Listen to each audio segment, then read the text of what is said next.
گستاخی کی کلپ آ جائے تو تمہیں سننے کی بھی ضرورت نہیں ہے. مت سن. پیارے ناظرین، السلام علیکم ورحمۃ اللہ وبرکاتہ. عرس رضوی عرس اعلیٰ حضرت کے اسٹیج سے یعنی بریلی شریف سے گستاخ رسول کے لیے ایک بہت بڑا اعلان کیا گیا ہے. اس ویڈیو کے اندر آپ کو سید امین القادری صاحب نظر آ رہے ہیں. اگر کوئی نبی کی شان میں کیا گستاخی کرے تو ہمیں کیا کرنا چاہیے؟ چلیے سید صاحب کی آپ زبانی سنیے کہ آپ کو اور ہمیں کیا کرنا ہے. ویڈیو آپ مکمل دیکھیں. دنیا کی بات ہے، لیکن ایک بات میں آپ کو بتاؤں. اللہ اکبر. توجہ فرمائیں. اعلیٰ حضرت کے دور میں بھی حضور کی گستاخیاں ہو رہی تھی. اس وقت اعلیٰ حضرت نے جب گستاخی ہو تو کرنا کیا چاہیے، ہمیں کیا پیغام دیا. آج کوئی کہتا ہے مسلمانوں سڑکوں پر آ جاؤ، مسلمان چلاؤ، مسلمانوں لاٹھیاں نکالو، ڈنڈے نکالو. اس طرح کی لوگ بات کرتے ہیں، مگر یاد رکھنا کسی کے جذباتی بہکاوے میں مت آنا. ہمارا امام احمد رضا نے جب گستاخی ہو تو ہمیں کیا لاہ عمل دیا ہے، اس لیے کہ احمد رضا وہ جن کے دل بھیڑیے کی طرح ہے وہ دل والا نہ تھا. احمد رضا تو صوفیوں کا ترجمان تھا. انہوں نے صوفیہ کے طرز پر جواب دیا. جب نبی کی گستاخی ہو تو ہمیں روڈوں پر آ کر کے چلانے کی ضرورت نہیں ہے، روڈوں پر آ کر کے لڑائی جھگڑا کرنے کی ضرورت نہیں ہے. کرنا کیا چاہیے جب گستاخی ہو؟ پہلی بات تو یہ بتاؤں، امام احمد رضا نے فرمایا اعلیٰ حضرت سے بڑا اس صدی میں عاشق رسول کون ہو سکتا ہے.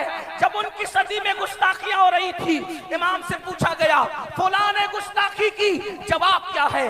تو امام نے بہت پیاری بات فرمائی، اسی پر میں بات مکمل کروں گا. یہ عرس رضا کے اسٹیج سے پوری دنیا کے مسلمانوں کو پیغام رضا ہے کہ جب گستاخی ہو تو کرنا کیا چاہیے.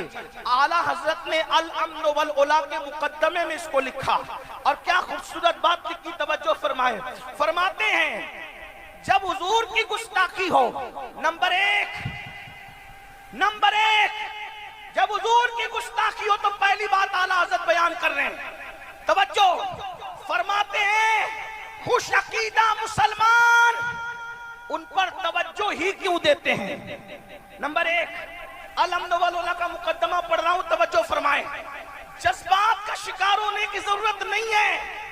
لوگ یہی چاہتے ہیں کہ تم روڈوں پر آؤ اور تمہاری کلپیں بنے اور پھر دنیا کو بتایا جائے کہ تم دہشت گرد ہو. اعلیٰ حضرت فرما رہے خوش عقیدہ مسلمان گستاخوں پر توجہ ہی کیوں دیتے ہیں؟ آپ کو توجہ دینے کی ضرورت نہیں. مطلب کیا؟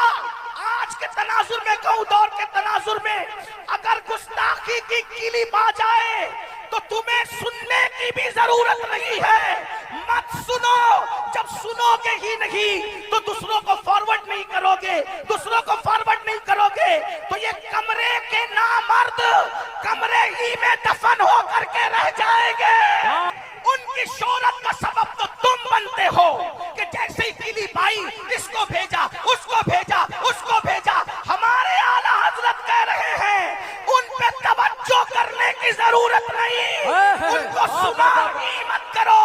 اور ایک بات کہوں، قاعدہ کلیہ کے طور پہ نہیں کہہ رہا ہوں، گالی دینے والوں کو جواب کے طور پہ کہہ رہا ہوں.